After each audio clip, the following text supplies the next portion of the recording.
really is the best crowd to show this movie. Everyone's like such a film fan, and they're so excited to be here. It's a throwback action comedy that we haven't seen in a while. I thought about what's the worst case scenario for an Uber driver, and that's to pick up like a grizzled cop who's like working the case of a lifetime. It was sort of like a contemporary take on the kind of 1980s movies that we loved so dearly. 48 Hours and Midnight Run and some of those. It was a great way to exploit Uber as a new technology and turn that into a dramatic device to bring two very disparate characters together and have a lot of fun with it. But I thought there was really a need to make something that had a great impact, that didn't pull punches on its action, and in the same breath was funny and at heart, and had real tension between the characters and a real relationship there. The director, too, Michael Dowse, I loved this movie. He's Goon. I was already a fan. When he talked about the character, he was like, can you grow your hair out? Can we put you in a fat suit? Can we do it? I knew he wanted me to be like something different. He wanted people to see me in a different light, and that meant a lot to me. I'd never done an action movie before. For me, I was always like,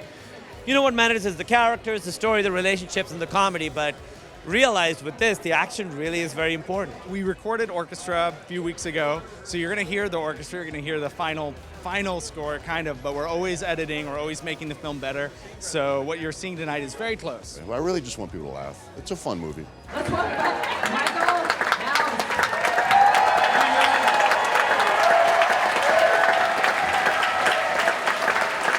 Awesome. Without further ado, thank you for a wonderful screen. Let's bring out the stars of the show, Kumail and David.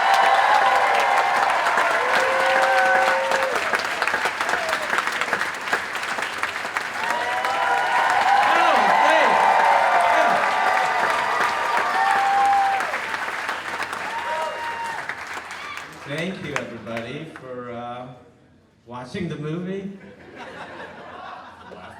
Yeah, for laughing and... Good is this guy? How good are you? Oh my God. That scene at the end when he hugs me and cries, I'm like, verklempt. Dave hadn't seen the movie. His first time. It's funny, we'll be able to take some audience questions after this first one, but so, did you start thinking about them, or you had? What? Did you start the film by kind of having them in mind to do it, or did you write it first and did it? I didn't write it. Did The somebody else lovely write it first? man named Yes. Chipper Clancy, you should stand up. He's a Texan. Where are you, dude? Stand up. There he is. The man wrote the movie. It's all his fault. No, I mean, the casting process, I got hired, and then I met Dave first, and then I saw the big stick, and I knew about Kumail, and I was like, those guys would be great together. And then we were lucky enough to get them in the room for a chem read, and it was like they sat down in front of the camera, and I'm like, that's the movie. That's the movie, those two guys. I was gonna say that if you said that we were your first choice, I know that's a lie because I know who your first choices were. Oh. No, like, not bad. They weren't yours. They were 20th Century Fox's first choice. They're getting absorbed by Disney. No. They were great. What am I doing? I don't know what you're doing. What are you doing? I'm all like, they're wonderful. Everybody's Wonderful. great. I'm like, Yeah, really it's emotional from the very movie. clear. Obviously, as you can all tell, that they are made for each other. So it was a very easy choice in that sense. yeah. And was anything surprising in terms of pretty different film for you, I would guess, but. Is that a different type of film for me? Yeah, I mean, I'd never done any action. I'd never held a real gun in my life until this movie. And I sort of said when I was like, I don't want my character to ever shoot anyone in the movie unless it's by mistake and in the air as a warning shot. So at the end, when I have the gun to shoot Tejo, I was like, I don't want him to shoot Tejo because he's like, I feel like in a movie that has so many guns, we have to sort of have a character being like, hey, guns are kind of scary, and they're not just, toys or whatever. So that's why, but that was the first time I held a gun, and I really, doing the action with someone like Mike, who knows action so well, and acting with Bautista, with Dave, who's so good at physical acting, at action, watching him and Iko do it. I learned so much from them. They're like so amazing at it. Iko's actually different level acting guy. He's Totally. He's amazing. He deserves an applause. Yeah, you do it and you'd be like, You do something, you'd be like, are you okay? You guys Yeah. like, yeah. We never think he's like really prepared. We're like, are you sure? Because his English is not great. Like, you ready? Because he doesn't really rehearse Let's a go. lot. Remember his noise? He makes a noise when he works. It's like, you're like, roll camera. And then he goes, shook. Yeah. And everybody comes close. And you're like, oh, okay. Yeah. I've been doing that a lot in my life now. Yes. Like whenever I'm getting ready for anything, for stand-up, I go, shook! Do it. Everyone's like, what is wrong with this man? Iko was really good. I remember when you guys first shot with him, you were like, he kicked, and then you guys were like, okay, now kick. He's like, I already kicked. You're like, it's too fast for the cameras. You guys had to get him to slow down his movement so the camera could catch him. Yeah, and he also knows about shooting it, and like, it was great. I mean, he sort of was one of the fight designers along with Steve Ritzy. He was a great stunt coordinator, and you know, I wanted this film to feel impactful and the action to be fucking awesome, and I didn't want to pull any punches. I'm sick of movies, action comedies where the action sucks, and I wanted it to be great and just really have impact. So that was like, I love movies like that, and that was sort of, I'm pretty passionate about it. So, yeah. It's great. The action is great. The comedy is great. But what I love about this film, this is my first time seeing it. What I really love and what I really was hoping, and I think what's going to set us apart, is that there's so much heart in this film. Like action comedies, you don't get choked up. The guy got choked up a few times, but you're just great, dude. You're amazing. Like, we all know he's doing comedy, but your range is crazy. Literally the sweetest man in the world. So man crushing on you right now, dude. Sexy you with that beard. I learned it from you, Dad.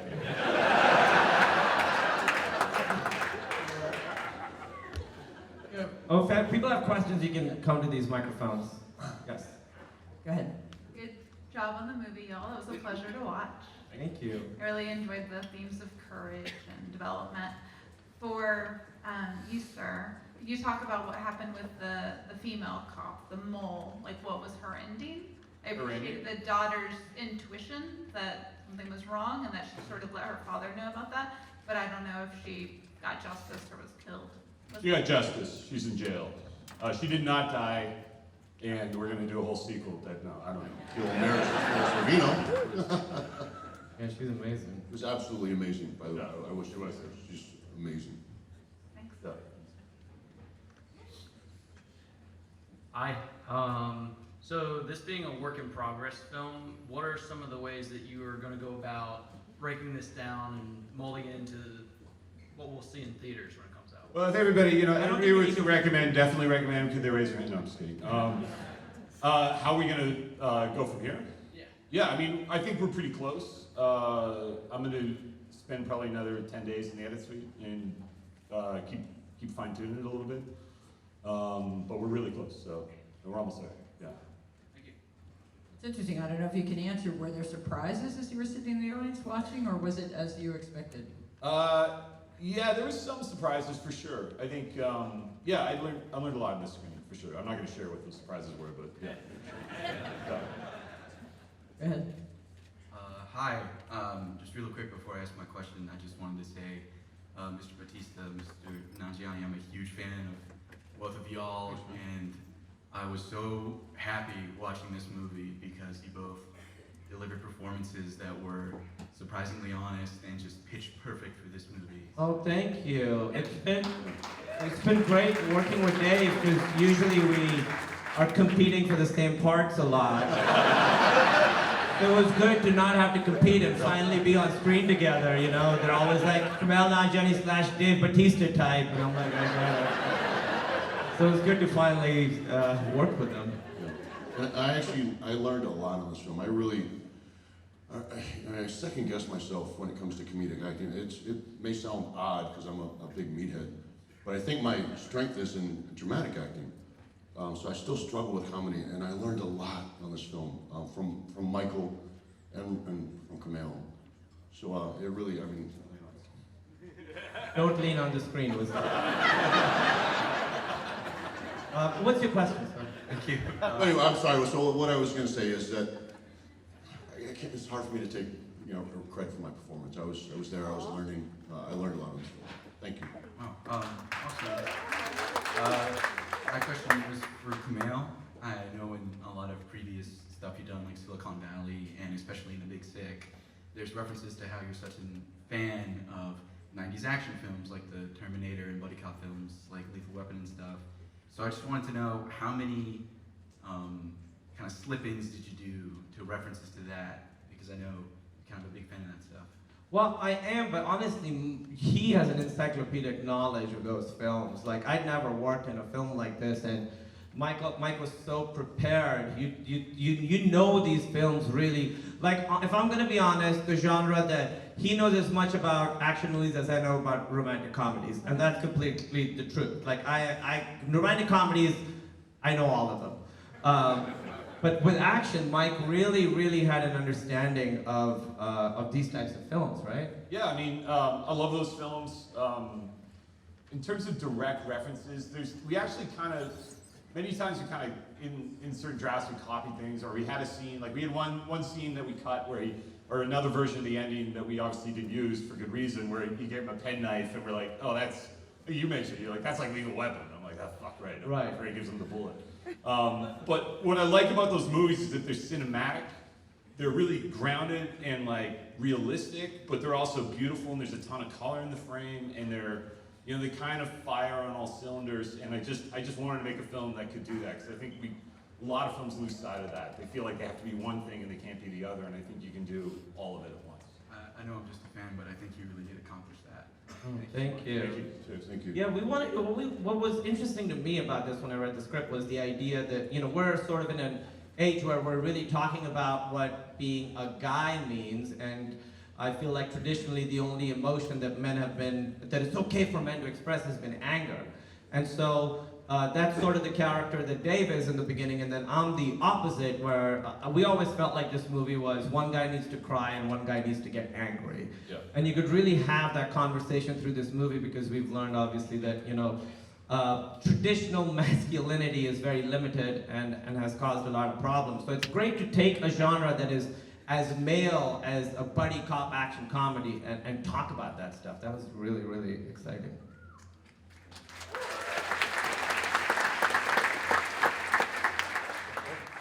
Yeah, you. Go ahead. Mister, you're at the front of the line. Yeah. I'm terrified standing up here. Dave's gonna pull a chair out of his ass in a second. So. He doesn't need a chair to beat anyone up. Where else do you pull a chair out of?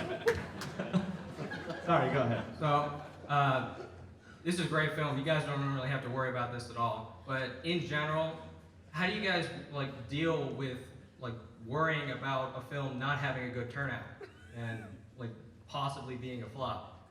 You guys are great. I mean, how do you worry about asking the question? When you stand up at a line, and you're like, when I stand up in a line, I'm like, what kind of question are you going to ask? Is it going to be? I don't worry about it. I try to make the best film. I try to make films that I love, and I like comedies because there's an immediate reaction to it. So I think you guys liked it, so I don't think it's going to be a flop. I worry about it. I worry about it, and I've been in this spot before. We were actually in this spot with Guardians, because a lot of people were predicting that it would be the first Marvel film that would flop. Just a lot of people weren't familiar with the Guardians of the Galaxy. So Marvel took, they took a lot of precautions. They really marketed it before it came out. But there are some things that they're out of our hands, and you never really know until that opening weekend. You're just kind of hoping and praying. But I mean, all kinds of things can happen. It's a fair question. It is, but I do worry about it, because I want people to show up, especially when I'm proud of something like this. I want people to show up, because a lot of people, they look at Rotten Tomatoes. They look at the box office draw. If it's not, if people aren't out giving it ratings, if they're not spending money to go see it, people automatically assume that it's not good. This is great. This is great. I worry about it too, but I'd be fine if it made half the money that the Guardians movies made. I'd be happy with that. Now, I don't know if a lot of people recognized Karen, my partner in the beginning. It was also Nebula. And this was really special for us to work together outside of Marvel. He's awesome. Awesome. Thank you. So speaking of anger and chairs, what went into the scene when you guys were fighting each other in the sporting goods store, and did you ever hurt each other on set? Did I what? Did you ever hurt each other on set, like physically? Oh, I mean, it was hard to hold back my strength when I'm fighting. You know, I don't know my own strength. Sometimes they'll be like, hey, go easy, we're doing a movie. And I'm like, dude, man up. We really choreographed a lot. That took, how many days of shooting was that? I think it was 4. The fight was probably 2 days? Yeah, 2.5 days of fighting. Nice. And just, I mean, how we do the fighting is I don't try to overcover it. I just try to do it once and do it great and piece it all together and just think it through a little bit, and you know, so that we can do something of that scale and not get bogged down in overcoverage, and just make it really visceral and fun and pre-plan it out, and sort of like, what would you, like, I've had that fantasy of like in a store just wanting to beat the shit out of it, like using the equipment, like let's figure that out. What would that I love that scene because it's sort of the way that his character solves problems is through violence, and the way my character solves it is through talking. So in that scene, we're kind of doing both. We're taking each other's approaches. So we're having this really knockdown, drag-out fight. But then when he calls me a little girl, I'm like, you should be proud to be a woman. They're very strong. The future is female, you know. So we're having like a verbal argument as we're also having the physical fight. So that's what I really was excited about that scene, because it's you don't see scenes like that where like people are arguing and really beating each other up. That was also one of the scenes I was asked what I was drawn to about the script, what I was attracted to, and that was one of those scenes I was reading and I was laughing out loud. It's just so funny. Yeah, that was a tough scene, but it was really fun to do. I had a great time doing it. My favorite part was when I get the tricycle and I hit him over the head with it. We used a mannequin, and I don't know why, but it felt really good to just like hit a mannequin with a tricycle. My favorite part is by far the never-ending story. Well, what we love about that is that I say this long, very specific, nerdy thing, and it's like, do you remember? And he's like, yeah. That's what I love. He remembers it. He's like, yeah, I know what you're talking about. The gates, yeah. Oracle gates. Hi. So what's the relationship with Uber? Are they sponsoring content? I mean, it looks like product placement. Are they giving you marketing budget? Not really. We had to get permission to do it, right? There's no mention of Lyft. I mean, well, Lyft is not a great title for a movie. Staxi. Staxi, yeah. We called it Staxi for a little while. I'd share. That's not gonna work. Yeah, I mean, it's one of those things, you know, where we're not like promoting it, but it's like such a part of the world. And if you're making, I hate in movies when they're like, let's go to fast food restaurant. Like, you could say McDonald's, they're everywhere. That doesn't mean you're promoting it or anything. That's just part of the world, you know? Like, these are references. They're not sponsoring it. There's no product placement deal. No, not at all. Zero. All right. Yep. I get the sense he works at Lyft. Hi, so I really enjoyed the movie. I think this movie had a lot of heart to it. I think that's a testament to your guys' work and everyone involved in it. I'm kind of curious, what was y'all's favorite moment while shooting this film? Like any... I'll say for me doing that, can I, oh, I'm not gonna tell the story, the story's for me. But that scene in the hospital when Dave like hugs me and, Yeah, the same thing. Yeah. I remember, so we did the first take, and then I saw Mike come up to Dave and was like, hey, you know, if you need tears or anything, we can do it. And Dave was like, I'm fine. And so I hug him, and he's a big guy, mountain, and as I'm hugging him, I could feel him shaking. And I'm like, what is that? Wow. The yell cut, pulls back, tears in his eyes. We do it one more time, he hugs me, he's shaking, pulls back, tears in his eyes, and you were like, move on. And that was so great. And then I asked you later, a couple days later, I was like, what did you think about? Did you think about your kids? And what you told me is not something I'm gonna tell anybody. Yeah, it was beautiful for me. It was very sweet. Yeah, I love that. I love that moment. I was by the monitor, and when I'm very enthusiastic at the monitor, and when it happened, I just was so happy. Yeah. And it was great to see. And there was so many fun moments, but that one's really special just because it's you and it's the end of the film. You know what I mean? Yeah, it was weird too. It was I draw from a lot. I draw from my life experience in my acting. I draw from people I love, from animals I love. Dave loves animals. I love it. But I was in a really good mood that day. I was in a great mood. We were having fun. We were having so much fun. And I wasn't sure, you know, if I wasn't sure if I was going to be able to pull that off. Like an emotional scene, it's very draining. It takes a lot. But I'm not the fake tear guy. I don't want to ever be that guy. Because acting is just pure to me. Yeah, I use tears. He doesn't need to. He's brilliant, man. That's it. Come on. No, he's brilliant. I've worked with a lot of great actors. Oh my God. Some guys are just really great at it. You don't have to tell everyone I'm funnier than Chris Pratt. You don't have to. And Pratt is the same way. Pratt is the same way. And these people like this are very few and far between. There's great actors who are great at certain things. There's not a lot of great actors, believe me, who are across the board, just have a range from slapstick comedy to making you just cry your butt off. I mean, that's rare. That's a rare thing. And he's got it. Hell yeah. Oh, wow, thank you. That's great.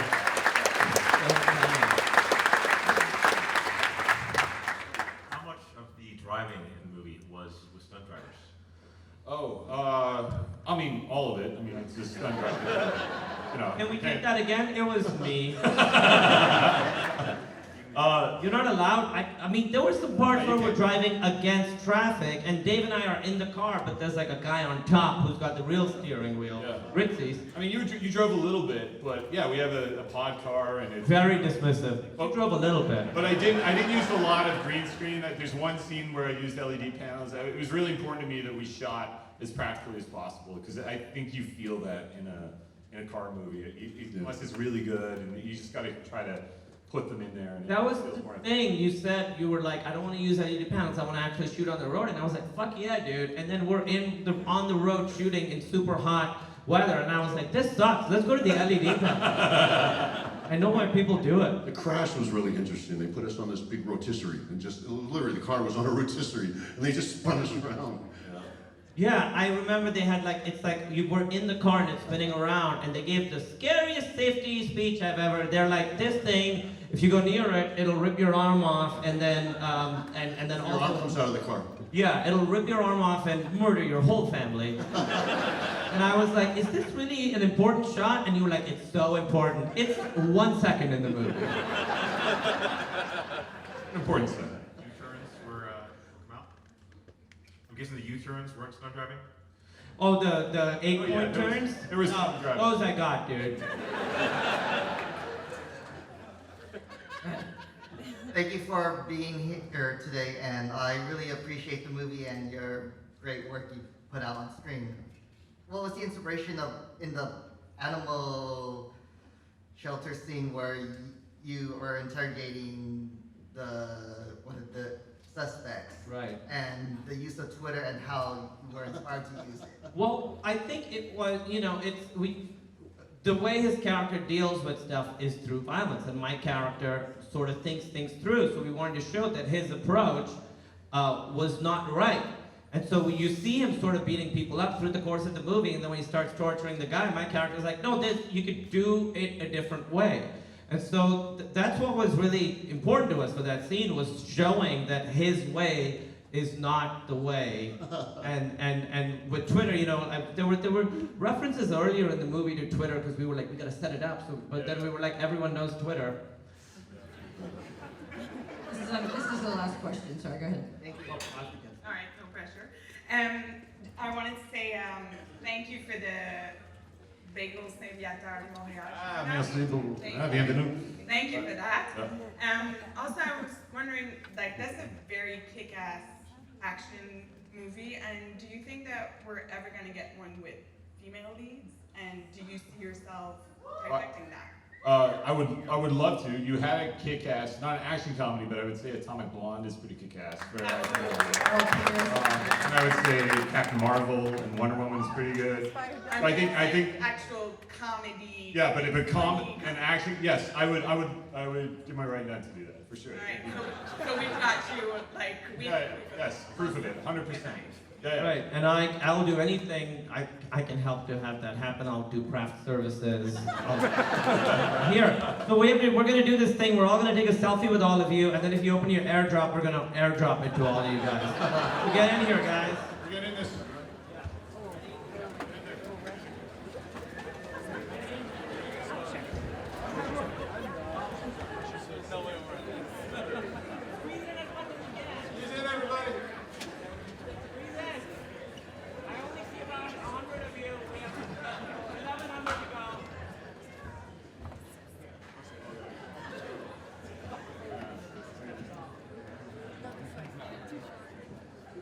We'll do one like that. Here, come back, guys.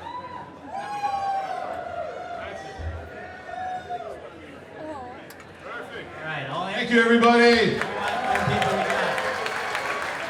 I'll airdrop it to you guys.